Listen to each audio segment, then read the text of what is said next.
आपके पास पीसीएस के कुछ अभ्यर्थी आकर के मिले थे। सिलेबस में कुछ दिक्कतें उन्होंने बताई थी। किस तरीके की दिक्कतें हैं, किस तरीके की दिक्कतें हो रही हैं इस सिलेबस से? बहुत ही बड़ी विसंगति है।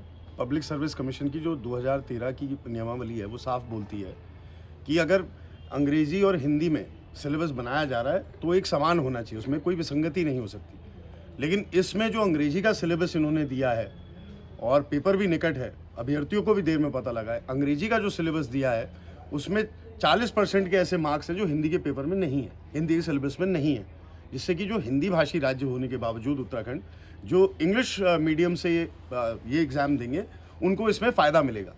तो ये कहीं ना कहीं इसमें लापरवाही है और इसकी जांच होनी चाहिए या फिर इसमें मिलीभगत है। मैं माननीय मुख्यमंत्री जी से आप लोग के माध्यम से अपील करना चाहता हूँ कि स्वयं उसका ये संज्ञान लें और अवश्य ये जो विसंगति है इसे दूर करने का तुरंत आदेश दें। भैया उसके बाद बात किया तो केदारनाथ चुनाव भी अब नज़दीक है, 20 तारीख को चुनाव है। किस तरह की कांग्रेस की तैयारियां हैं? बीजेपी की तैयारी लगातार दिख रही है, सीएम साहब केदारनाथ जा रहे हैं, और किस तरह से कांग्रेस की कैंडिडेट? नहीं, देखिए, केदारनाथ की महान जनता बहुत ज़्यादा परेशान है, दुखी है। 4 धाम यात्रा की जो व्यवस्था है, जो नुकसान उन्होंने झेले हैं, वो अभी तक उनके दर्दों पर कोई मरहम लगाने का किसी ने प्रयास नहीं करा है।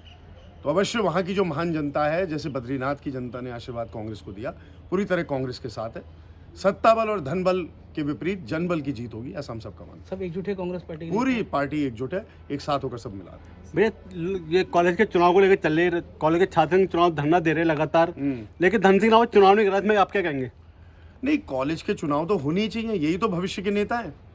आप देखिए ना, यहीं से तो भविष्य की जो हमारी लीडरशिप है वो यहीं से तो उनकी जड़ें मजबूत होती हैं।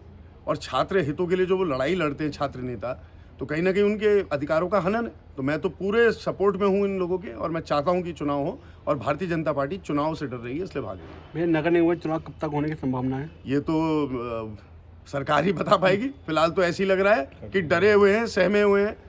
बद्रीनाथ और मंगलौर की हार के बाद डरी भी हुई है सरकार, सहमी भी हुई है, इसलिए बच रही है, चुनावों से बच रही है जनरल। ठीक ही हो गया।